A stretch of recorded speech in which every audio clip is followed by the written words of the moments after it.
बादशाह एक महल में 30 राजकुमारियों के साथ आनंदपूर्वक 30 दिन बिताता है। 30वें दिन सुंदरियां विदा लेने आईं, उनकी आंखों में आंसू थे। बादशाह ने दुख का कारण पूछा तो उन्होंने बताया कि वे 30 राजकुमारियां हैं जो हर वर्ष महल में 1 महीने आनंद मनाने आती हैं और फिर अपने देश लौट जाती हैं। उन्होंने बादशाह से कहा, हम आपको अपनी सौगंध देते हैं कि इस स्वर्ण द्वार को ना खोलना। यदि आपने इसे खोला तो हमारा आपका मिलन फिर कभी ना हो सकेगा। लेकिन हमें मालूम है कि आप में इतना आत्मसंयम नहीं है कि उस द्वार को ना खोलें। आप उसे जरूर खोलेंगे और हमेशा के लिए हमसे बिछड़ जाएंगे। यही कारण है कि हम दुखी हैं। वादा कीजिए कि हमारे जाने के बाद आप उस दरवाजे को नहीं खोलेंगे।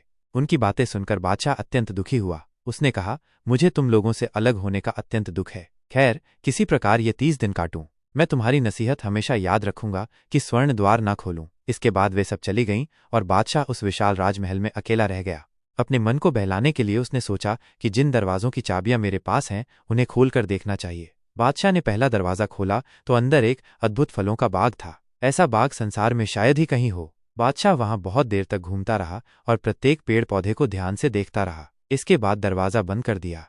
फिर दूसरा दरवाजा खोला। उसके भीतर एक सुंदर फूलों का बाग था। वहां गुलाब, चमेली, नरगिस, बनफशा, चंपा और मोतिया जैसे अनेक प्रकार के फूल खिले हुए थे। उस बाग का दरवाजा भी बंद कर उसने तीसरा दरवाजा खोला। तीसरे दरवाजे के भीतर एक विशाल पक्षी गृह था। वहां पिंजरे लटक रहे थे। पिंजरों में तोता, मैना और बुलबुल जैसे पक्षी अपनी मधुर आवाज में बोल रहे थे। इसी तरह बादशाह का दिन बीत गया। शाम होते ही वह अपने कक्ष में लौटकर सो गया।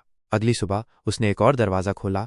उसके भीतर एक विशाल खजाना था। बादशाह सोचने लगा कि कितना भाग्यशाली हूं कि इतने खजाने और 30 सुंदर राजकुमारियों का स्वामी हूं। उन 30 दिनों तक बादशाह इन अद्भुत दरवाजों को खोलकर आश्चर्यजनक दृश्य देखता रहा।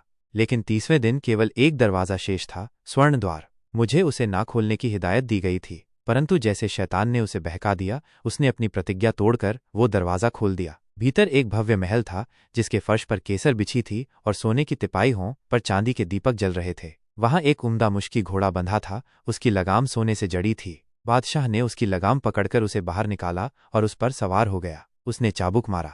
चाबुक पड़ते ही वो जोर से हिनहिनाया और पंख फैलाकर उड़ चला। बादशाह घबराकर उसकी आयाल पकड़कर लटक गया। वो बादशाह को लेकर तांबे के महल की छत पर पहुंच गया और जोर का झटका देकर गिरा दिया।